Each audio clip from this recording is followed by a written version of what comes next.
روحانی قرآن پاک کو تفسیر کے ساتھ سننے کے لیے ہمارے چینل رفیع اکرم آفیشل کو سبسکرائب کریں اور پاس میں دیے ہوئے بیل آئیکن پہ کلک کریں اور ایسے آنے والے ہر ایک ویڈیو کو فل واچ کریں اور اپنے دوستوں کے ساتھ شیئر کریں۔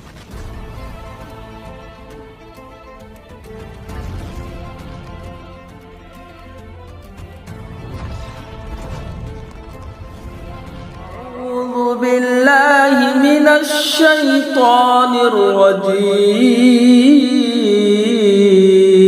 پناہ مانگتا ہوں میں اللہ کی شیطان مردود سے۔ كان الناس أمة واحدة فبعث الله النبيين مبشرين ومنذرين وأنزل معهم الكتاب بالحق ليحكم بين الناس فيما اختلفوا فيه وما اختلف فيه إلا الذين أوتوه من بعد ما جاءتهم البينات بغيا بينهم فهدى الله الذين آمنوا لما اختلفوا فيه من الحق بإذنه والله يهدي من يشاء إلى صراط مستقيم۔ صدق اللہ العظیم۔ لوگ ایک دین پر تھے، پھر اللہ نے انبیاء بھیجے، خوشخبری دیتے اور ڈر سناتے اور ان کے ساتھ سچی کتاب اتاری کہ وہ لوگوں میں ان کے اختلافوں کا فیصلہ کرتے، اور کتاب میں اختلاف انہی نے ڈالا جن کو دی گئی تھی، بعد اس کے کہ ان کے پاس روشن حکم آ چکے آپس کی سرکشی سے، تو اللہ نے ایمان والوں کو وہ حق بات سمجھا دی جس میں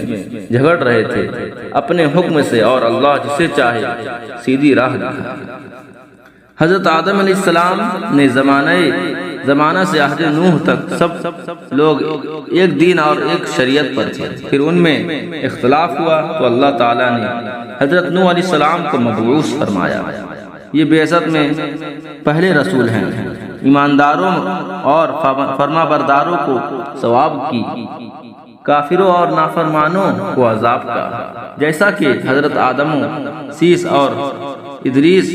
پر صحائف، اور حضرت موسیٰ علیہ السلام پر توریت، اور حضرت داؤد علیہ السلام پر زبور، اور حضرت عیسیٰ علیہ السلام پر انجیل، اور خاتم الانبیاء محمد صلی اللہ تعالی علیہ وسلم پر قرآن مجید۔ یہ اختلاف تبدیل و تحریف اور ایمانداروں کفر اور ایمان و کفر کے ساتھ تھا، جیسا کہ یہود و نصارہ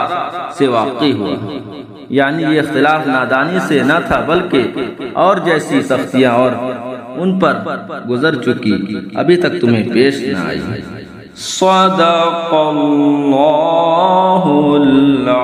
العظیم۔ ہمارے طرف سے رمضان کے پاک مہینہ مبارک ہو۔ ہمارے اسی طریقہ کے ویڈیو دیکھنے کے لیے ہمارے چینل رفیع اکرم آفیشل کو سبسکرائب کریں اور پاس میں دیے ہوئے بیل آئیکن پہ کلک کریں اور ایسے آنے والا ہر ایک ویڈیو کو اپنے دوستوں کے ساتھ شیئر کریں۔